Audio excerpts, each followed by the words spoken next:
불의의 사고나 불특정한 다수를 향한 폭력이 아니라면 대부분 나쁜 일은요, 가까운 사이에서 벌어집니다. 아주 친한 사람에 의한 사건이 그런 경우들이라는 거죠. 대표적인 게 이혼인데, 이혼이 건설적인 이혼이 있다고는 하지만 이혼 당사자나 가족들에게 되게 불행함을 실제 일어나는 일이잖아요. 근데 그 이혼이, 그 불행스러운 일이 무촌인 부부 사이에서 벌어진다는 겁니다. 그러니까 가까운 사이에서 일어나는 일들, 그래서 더 상처가 되겠죠. 그것만이 아닙니다. 갈등도 그렇고 배신도 그렇습니다. 만약 우리가 당하는 나쁜 일들이 모르는 사람 사이에서만 일어난다면 우리는 덜 상처받을 겁니다. 그리고 폐쇄적으로 살겠죠. 가능한 한 만나지 않고 홀로 사는 일들을 택할 겁니다. 근데 문제는 숨어도 피할 수 없는 사이에서 이런 일들이 벌어진다는 겁니다. 그래서 가까운 사람들에게 잘해야 됩니다. 가까운 사람에게 정말 잘하는 사람이 좋은 사람이란 겁니다. 근데 이 사람이 자기의 가까운 사람에게만 잘하지 않고 한 걸음 더 나가서 이웃에게 잘할 때, 이게 사실은 하나님이 원하시는 뜻이죠. 더 좋은 사람이 되는 겁니다. 하나님이 삼위일체라는 것은 우리에게 새로운 소망을 줍니다. 세상에서는 신이 셋이면 아마 셋이 우열을 가리려고 싸울 것입니다. 그리고 서열을 정할 것입니다. 근데 여러분, 삼위일체 하나님은 우열이 아니라 서로 사랑, 상호 존중, 돌봄, 의지, 공감, 공존, 평화, 양보라는 그런 마음으로 함께 어울려 사십니다. 싸움이 없습니다. 불화가 없습니다. 밀고 당기는 밀당이 없습니다.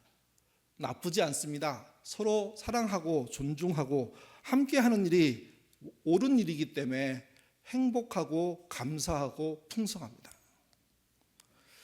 삼위일체 하나님이 천지를 창조하셨습니다. 그리고 당신의 집을 에덴 동산이라고 이름하셨습니다. 에덴 동산이 지어지고 얼마큼의 시간이 지난지 모릅니다. 아마도 꽤 긴 시간이 흘렀을 가능성이 높습니다. 하나님이 어느 날 에덴 동산 중앙에 있는, 에덴 동산이 조그만 동산이 아니라 엄청나게 큰 국립공원 정도 되는 그런 곳이라고 말씀을 드렸죠. 하나님이 특별하게 거론하신 두 나무에 대해서 말씀하셨습니다. 하나는 선악을 알게 하는 나무고요, 또 하나는 생명나무입니다. 하나님의 말씀입니다. 창세기 2장 16절에서 17절입니다. 읽겠습니다.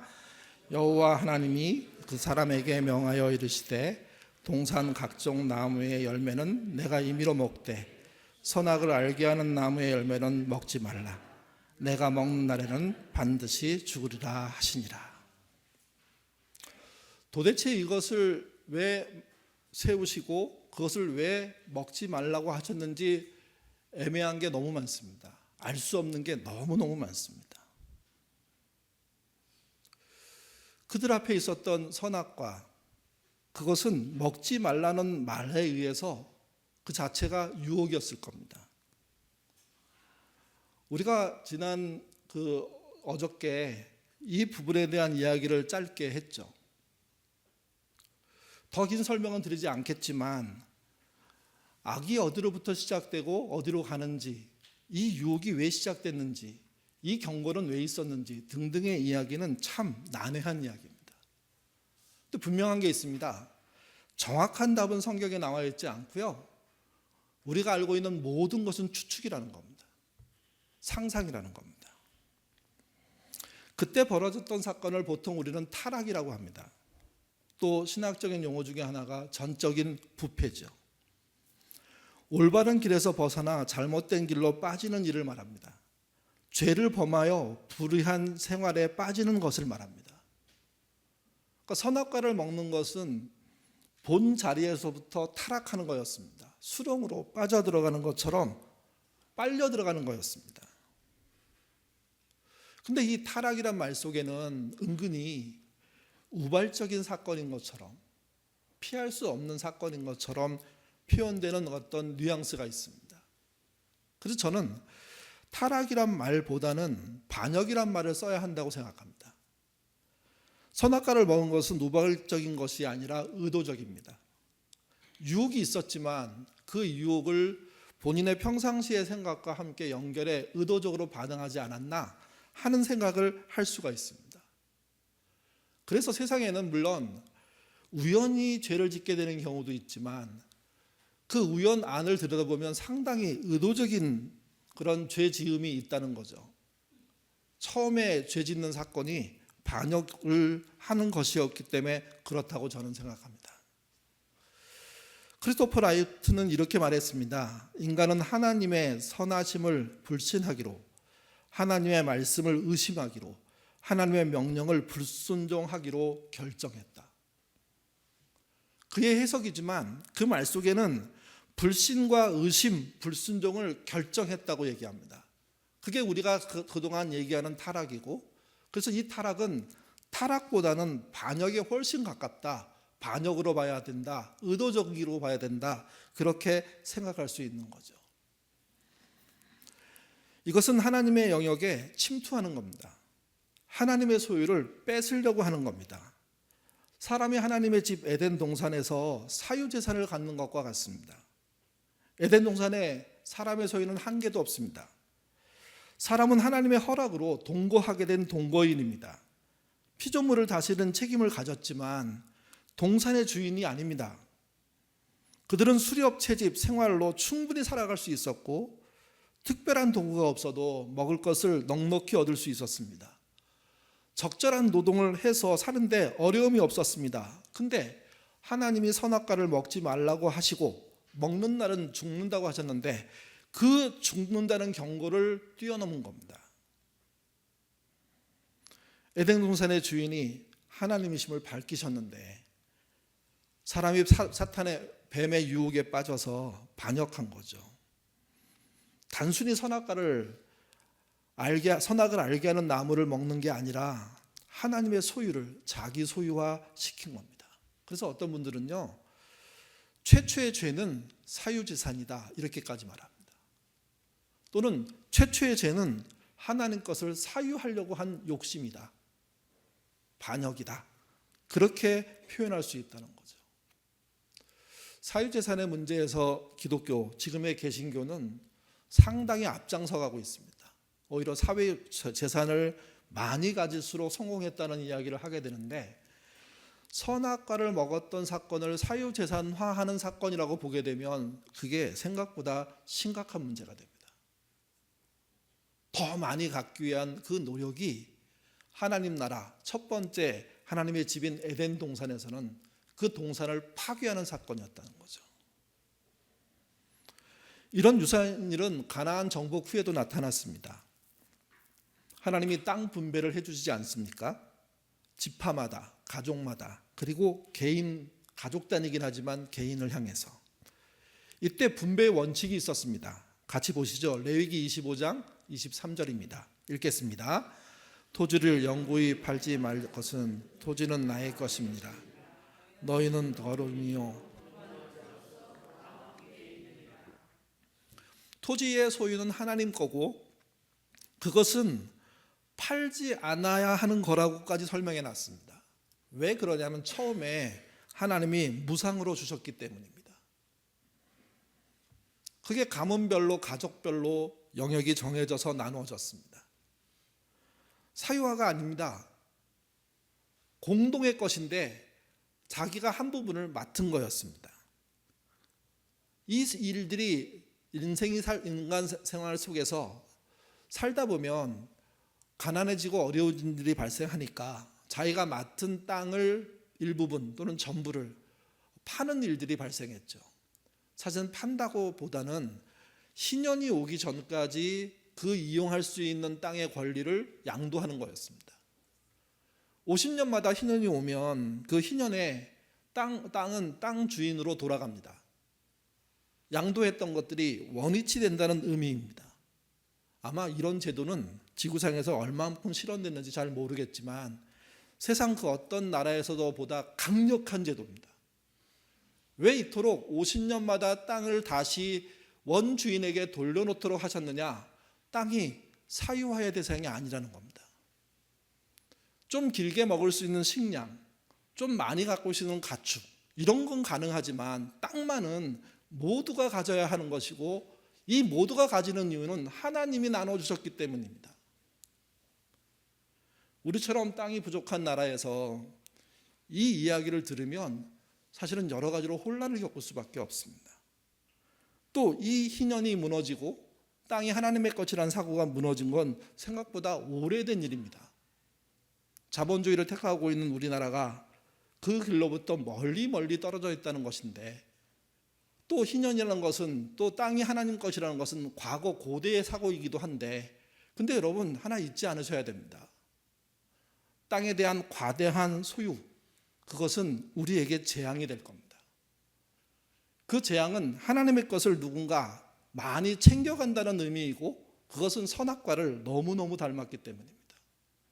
그래서 우리는 하나님이 자신의 소유라고 선언했던 것에 대해서 민감하게 소유하지 않으려는 의지와 노력과 수고들을 가져야 되고, 내게 꼭 필요한 것 그 이상이 아닌 너무 많은 잉여를 갖겠다는 생각을 갖는 것에서 벗어나실 필요가 있습니다.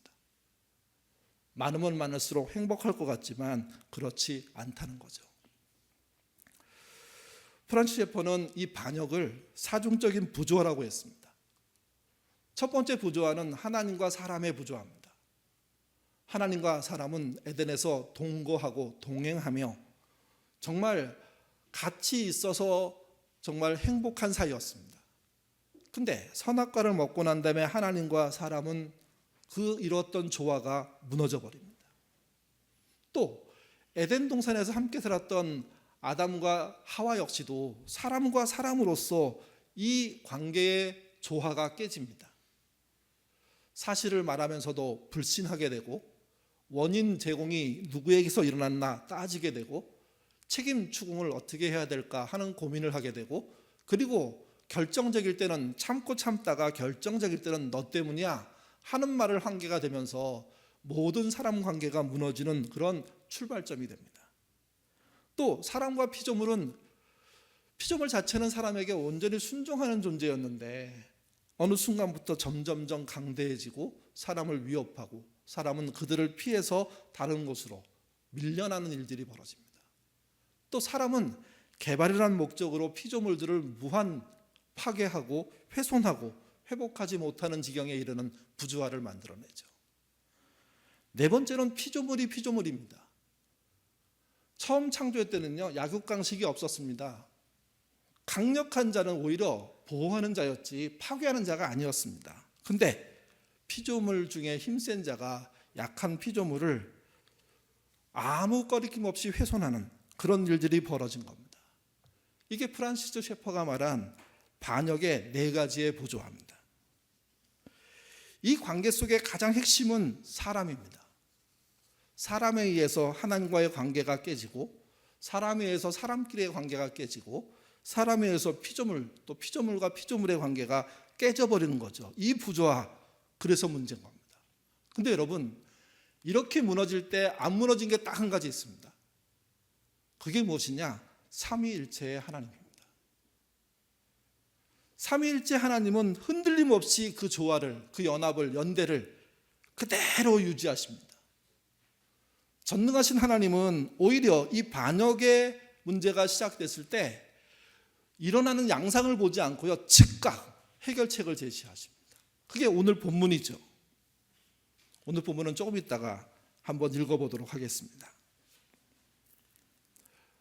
그렇지만 사람이 일으킨 이 반역의 피해는요, 어마어마합니다. 프란시스 셰퍼는 관계적인 면에서 이 부조화를 설명했는데 또 다른 설명이 가능합니다. 먼저 반역은요, 진실한 창조주, 선한 삼위일체 하나님에 대한 끊임없는 의심을 품게 합니다. 영적, 요즘 말로 하면 정신적으로 신뢰하기 합당한 하나님을 의심하는 겁니다. 사람을 의심하는 거 그럴 수 있다고 치지만 하나님을 의심하게 된 겁니다. 하나님이 과연 그런 분일까 하는 질문을 서슴지 않고, 심지어 믿는 목사와 믿는 장로와 믿는 권사, 집사, 교인들이 하나님을 능멸하는 말을, 조롱하는 말들을 쉽게 하기까지 그렇게 타락합니다. 반역을 일상화시켜버린 거죠. 또 이 반역은 사람에게 주신 지적인 영역에서 하나님이 금하신 일을 끊임없이 하게 만듭니다. 하나님이 그만, 아니다, 한계를 정하시는 일들에 대해서 거침없이 넘어가서 자기의 상상력이라는 것을 동원해서 마음대로 훼손하고도 아무 거리낌이 없는 지적 활동, 그게 이루어지게 됐다는 거죠. 그리고 그 지적 활동은요, 그 정신적인 그런 의심은요, 행동으로 옮겨집니다. 하나님이 없는 사회를 만들어버리는 거죠. 그리고 자기 자신만 그렇게 하는 것이 아니라 자기와 관련된 인간관계, 사회관계 전체를 무너뜨리는 겁니다. 그래서 이 반역은 철저하게 하나님을 넘어뜨리려고 하는 방식으로 전개가 됩니다. 그런데 하나님은 그 일을 전개하는 사람들을 사랑하시는 겁니다. 흔들림 없이 삼위일체 하나님이 변덕을 부리지 않고 끝까지 견디시는 겁니다. 창세기 4장부터 11장까지는요, 사람의 반역이 어떻게 확산됐는지를 설명합니다. 4장에서는 아담의 가족이 두 자식을 낳아서 이제 확대되죠. 근데 두 자녀 사이에서 살인이 벌어집니다. 인류 최초의 살인입니다. 4장 중반부부터 5장까지는 살인의 결과로 인해서 아담과 가인이 갈라집니다. 여러분, 아담이 낳은 자식이 둘이 아니라 셋이 아닙니까? 원래 둘을 낳다가 나중에 셋이라는 셋째를 낳게 되는데, 그러면 계보 자체가 가인과 셋이 갈라지면 이해가 됩니다. 왜냐하면 아담은 아버지니까. 근데 성경의 계보를 보면요, 아담의 계보와 가인의 계보로 갈라집니다. 다른 족보를 써내려갑니다. 그리고 그들은 적대적이 됩니다. 부모와 자식까지도 파괴되는 일들이 벌어지는 거죠. 6장으로 가면 노아가 등장합니다. 세상은 하나님이 참아주실 수 없을 정도로 타락합니다. 노골적으로 방해하고 반역하고 부패합니다. 삼위일체 하나님은 그들의 사랑을 멈추지 않으십니다. 세상을 쓸어버리겠다고 생각하셨는데, 그 쓸어버리는 게 노아 그 홍수 심판인데, 하나님은 그 홍수 심판을 계획하시면서 뭘 시작하시냐면 노아 보고 방주를 지으라고 합니다. 하나님이 지으라고 한 것을 집이라고 하는데, 첫 번째 에덴이 그렇고 두 번째가 아마도 노아의 방주가 하나님의 집인 것 같습니다. 하나님의 나라, 우주를 표현하면 정말 작은 집입니다. 그런데 그 집이 미래의 대안이 됩니다. 7장은 홍수가 일어납니다. 모든 만물이 죽는 일들이 발생하죠. 8장은 1년 10일 동안 1년 10일이 지나서 홍수가 끝나고 노아의 방주의 문이 열립니다. 그리고 9장은 하나님의 사람을 대표하는 노아의 가족과 언약을 맺습니다. 저는 이 본문이 왠지 하나님이 미안해하는 느낌이 너무 많이 드는 본문입니다. 같이 보시죠. 15절에서 16절입니다. 읽겠습니다. 내가 나와 너희와 및 육체를 가진 모든 생물 사이에 내 언약을 기억하리. 다시는 물이 모든 육체를 멸하는 홍수가 되지 아니할 것이라. 무지개가 구름 사이에 있으리니 내가 보고 나 하나님과 모든 육체를 가진 땅의 모든 생물 사이에 영원한 언약을. 이 언약은 일방적인 하나님의 언약입니다. 하나님이 책임지는 언약입니다. 물론은 심판하지 않겠다는 겁니다. 무지개가 떠오르고 나서 그걸 가지고 그분은 언약을 기억하라고 말합니다. 무지개만 보면 뭘 기억해야 하느냐? 하나님이 다시 물로 심판하지 않으시겠다는 거죠. 미안함이 느껴집니다. 본인의 능력과 힘으로는 사실은 충분히 그 모든 일을 바로잡을 수 있는데, 사람을 사랑하고 그의 자율적인 삶들을 통해서 만회하기를 바라신 그분, 그러나 그 노력과 그 기다림에 의해서 사람들을 움직이지 않고 더 파괴시키고 결국은 심판할 수밖에 없는 그 위치에서 심판하는 그 모습에 스스로 사람을 향한 미안함들을 표현하는 것 같습니다. 10장은 노아 후손에 대한 기록입니다. 그리고 11장은 에덴 동산에서 아담과 하와가 선악과를 먹는 것으로 반역했는데 11장에서는요 바벨의 사람이 모여서 그 당시에 가장 큰 건축물을 만들면서 하나님께 올라가겠다고, 하나님 높이만큼 이르겠다고 그런 식의 반역을 합니다. 성경은 그때까지 언어가 하나였는데 하나님은 그들을 가만히 둘 수 없어서 언어로 흩으셨다고, 말이 통하지 않게 만드셨다고 그렇게 표현하는 겁니다. 바벨 사건 이후가 12장으로 넘어가면 아브라함이죠.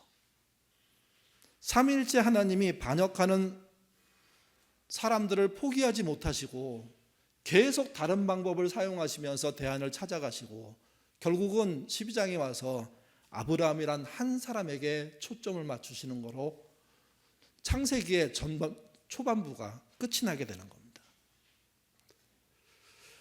원죄는요 인류의 시조인 아담과 하와가 선악과를 따먹은 죄 때문에 모든 사람이 죄인이 됐다는 겁니다. 그래서 죄는 유전이 아니냐? 근데 유전이라고 구분할 수가 없지 않습니까? 죄를 배우지 않고 할 수 있는 그런 존재가 사람이란 이야기를 하면서 어린아이도 애기도 악하다 하는 말들이 나올 정도로 심각합니다. 사실 이 정도면 유전적입니다. 근데 여러분 유전 인자 속에 죄의 인자라는 건 실제 존재하지 않습니다. 역사와 또는 문화 속에 존재할 수는 있죠. 놀라운 건 사람이 태어나서 새로운 아이로 태어나는 건데 그 아이가 놀랍게 그들의 조상이 갖고 있는 죄성들을, 반역의 그런 어떤 태도들을 갖고 살고 그가 어느 시점부터 자기 자아가 드러날 때부터 참 보기 힘든 정도의 다른 길을 걸어가는 그런 존재가 되는 그런 이어짐이 존재한다는 거죠. 그래서 창세기 1장부터 12장까지는요 여러 가지 방식으로 볼 수 있지만 족보의 이야기로 보시면 좀 더 이해할 수가 있습니다. 악한 세상을 이끌어갔던 가장 큰 존재는 가인이라고 성경이 표현합니다.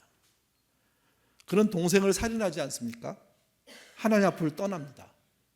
그리고 그의 후손들 안에 짧게 등장하는 족보가 있는데 그 족보에는요 라멕이란 사람이 등장합니다.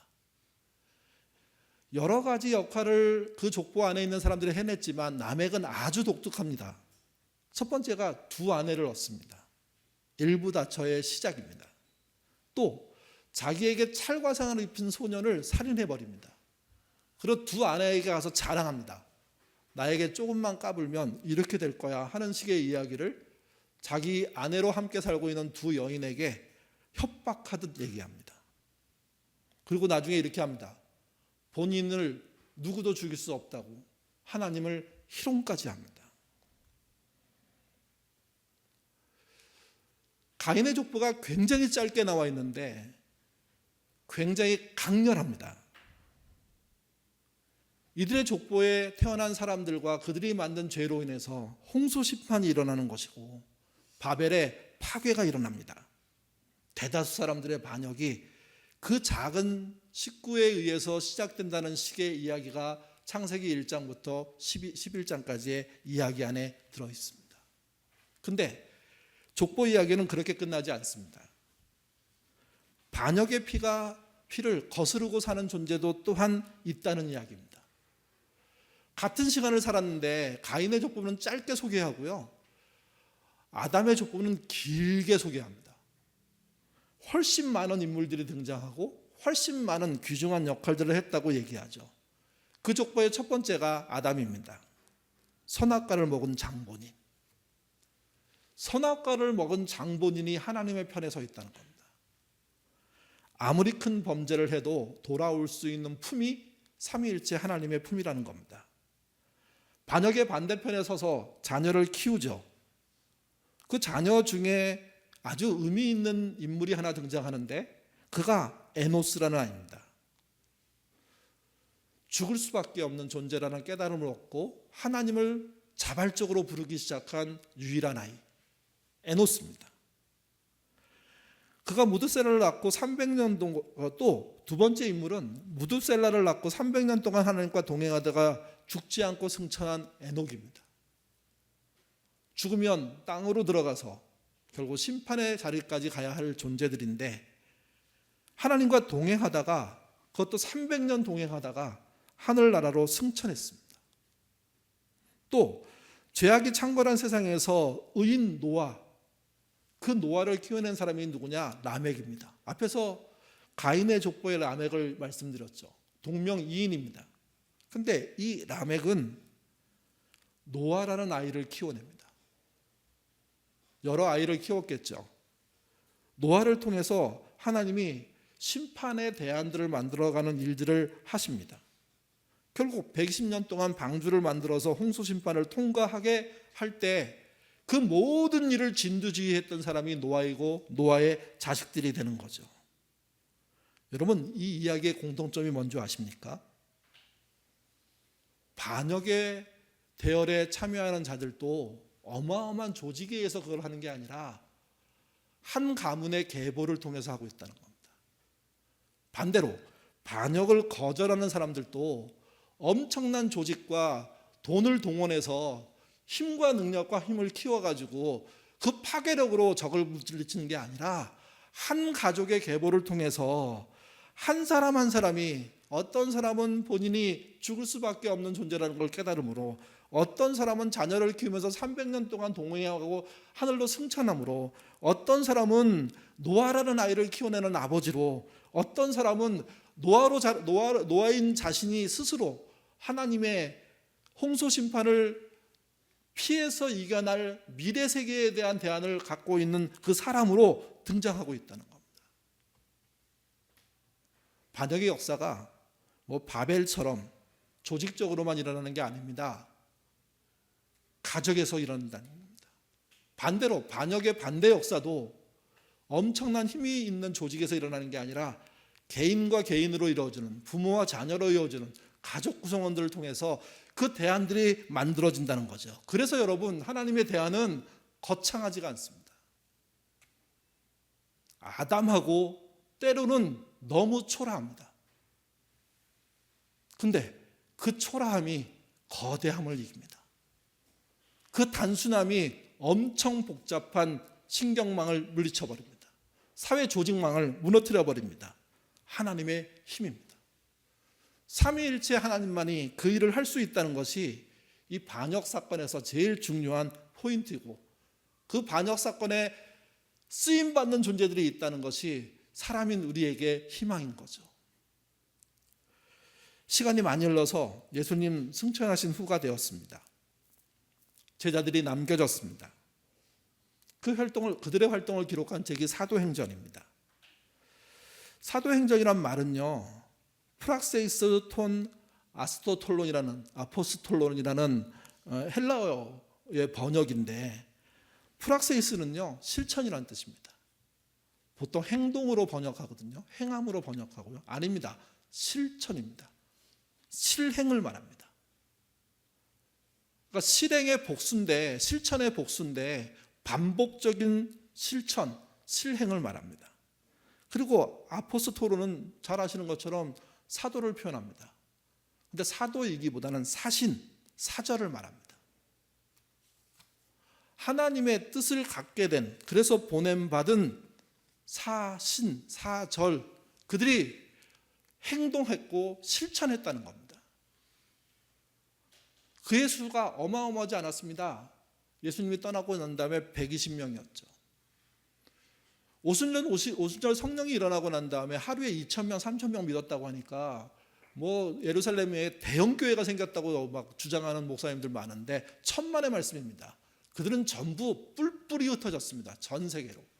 왜냐하면 디아스포라 유대인도 있었고, 유대 전역에서 온 사람들도 있었고, 심지어 이방인도 있었기 때문에 예루살렘에는 변변한 교회가 없었습니다. 근데 놀라운 것은 그들이 흩어져서 그의 말씀을 실천하기 시작하는데, 이게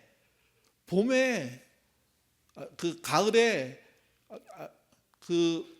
봄이죠. 봄에 완전히 그 마른 잔디밭에 숲에 불이 붙어서 확 타가 나는 것처럼 진짜 들불이 번지듯 퍼져나가기 시작한 겁니다. 놀라운 일입니다. 대단한 일입니다. 근데 여러분, 이 일이 언제 계획됐는지 아십니까? 그게 우리가 읽었던 오늘 본문입니다. 창세기 3장 15절입니다. 읽겠습니다. 내가 너로 여자와 원수가 되게 하고 내 후손도 여자의 후손과 원수가 되게 하리니 여자의 후손은 내 머리를 상하게 할 것이요 하시고.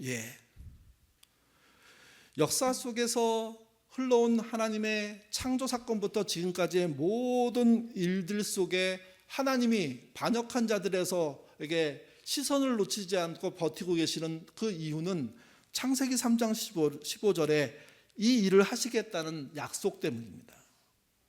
여자의 후손, 그에 의한 구원, 여자의 후손에 의한 원수가 머리가 파괴되는 사건, 사탄이 지리멸멸해지는 그 일.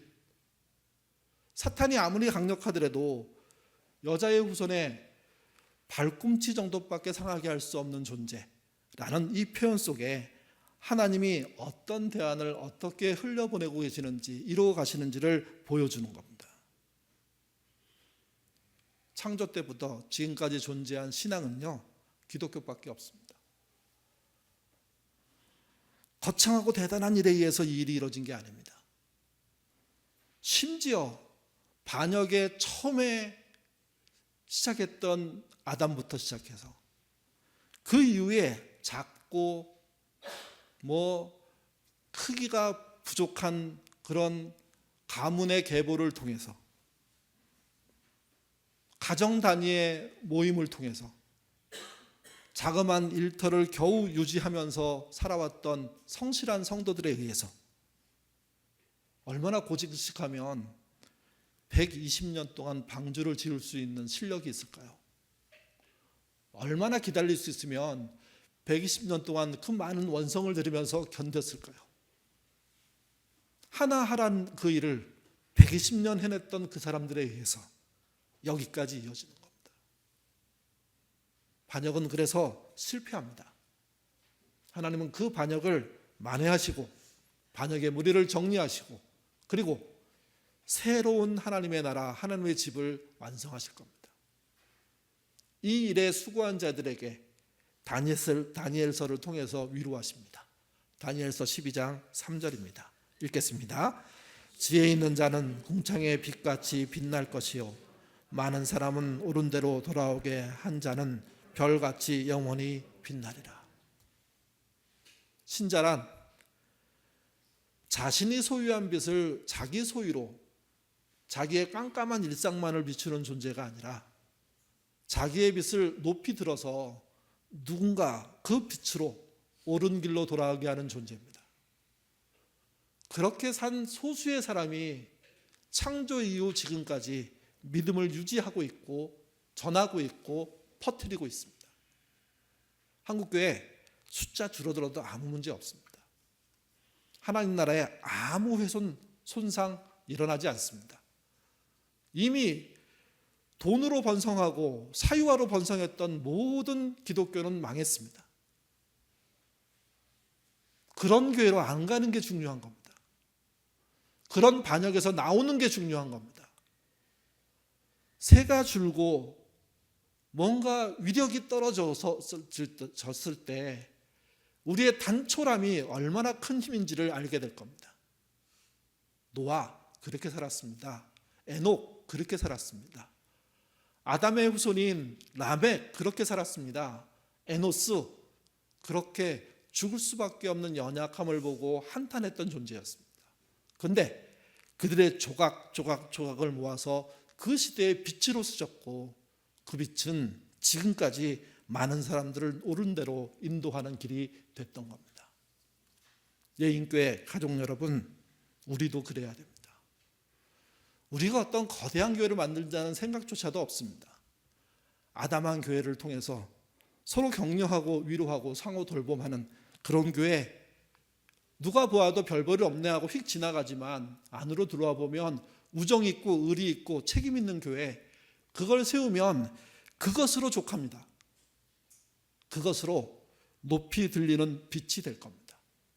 누구도 우리에 대해서 알아주지 않다고 하더라도 그분은 아실 것이고 삼위일체 하나님은 그 수고에 충분한 위로가 될 겁니다.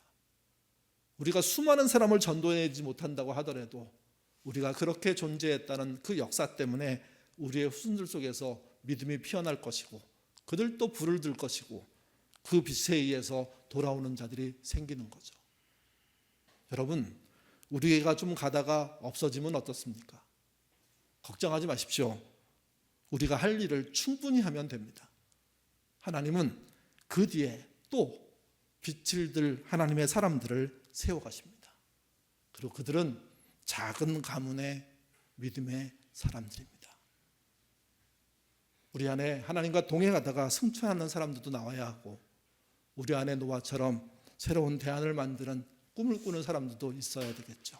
근데 그게 없어도 주님은 우리 존재로 우리를 충분히 사랑하십니다. 그 삼위일체 하나님이 그 사랑을 믿으시는 저와 여러분 되시기를 주님의 이름으로 부탁드립니다. 기도하겠습니다. 자비로우신 아버지 하나님, 저희의 삶들을 돌아볼 때 참 어려운 시절들을 보내고 있습니다. 특별히 대한민국의 상황을 생각해 보면 어디가 끝 아닐까, 벼랑 앞에 서 있는 건 아닐까 하는 초조함들이 생깁니다. 제가 태어나서 자라면서 항상 들었던 말 중에 하나는 우리는 낀 세대고 우리는 전환기고 이 시기만 넘어가면 나아질 거라는 소망이었습니다. 그러나 그 시기가 돼도 여전히 우리는 낀 세대고 절망이 앞에 있고 고난은 찾아온다는 것을 안 느껴본 적이 하나도 없습니다. 평안이 잠깐은 있을지 모르지만 그 평안 후에는 언제나 위기였습니다. 우리가 그 위기를 위기로 받아들이는 게 신앙이라는 사실을 배우게 됩니다. 위기 속에, 나쁜 일이 벌어지는 세상 속에, 나쁜 죽음이 정말 창궐한 세대에 우리는 어떻게 살아야 할지 하나님께 기도하는, 물어보는, 그래서 그 물음의 답을 찾는 신자가 될 수 있도록 인도하여 주옵소서. 어차피 세상은 하나님의 창조 이후의 반역의 역사입니다. 그 반역에 우리도 참여하고 있다는 사실을 우리가 알고 있습니다. 반역 한가운데 무언가 그들에게 힘을 보태고 있을 때가 많은 우리들에게 너는 내 아들이고 내 자녀며 내가 너와 함께 하겠다고, 아까 불렀던 찬양처럼 그래서 똑바로 걷도록 한번 노력하자고 말씀하시는 음성이 들리는 것 같습니다. 우리같이 연약한 자를 사랑하시는 그 하나님 그 말씀 믿고 그 하나님 손잡고 그 하나님이 가라고 하는 길로 가려고 하는 우리가 되도록 이끌어 주옵소서. 가기만 하면, 가려고 한다고 하면 길은 열릴 것입니다. 하나님이 그렇게 해오셨고 해갈 것이기 때문입니다. 문제는 이겁니다. 우리가 너무 신앙 안에서 많은 실패를 해왔기 때문에 또 다른 실패를 한다는 것에 두려움을 느끼고 있기 때문입니다. 죽어있는 자에게 그 소녀야 일어나 이렇게 말씀하심으로 살리신 그분이 우리의 하나님이라는 사실을 알고 그분의 말씀을 붙잡고 세상의 소리에 현혹되지 않는 우리가 되도록 인도하여 주시옵소서. 예인교회가 가는 길도 그렇게 인도해 주시기를 원합니다. 승승장구하는 그런 길이 아니더라도 믿음 안에서 가려고 하는 노력과 수고가 있는 길 되게 하시고, 넓은 길이 아니어도 좁고 비좁은 비탈의 또는 벼랑의 길을 가더라도 믿음 안에서 가도록 도와주옵소서. 그러면 우리의 역할은 충분할 것입니다. 그 역할을 우리가 할 수 있는 만큼 하기를 원하는 우리 교회가 되기를 원하오며 예수님 이름으로 기도드립니다. 아멘.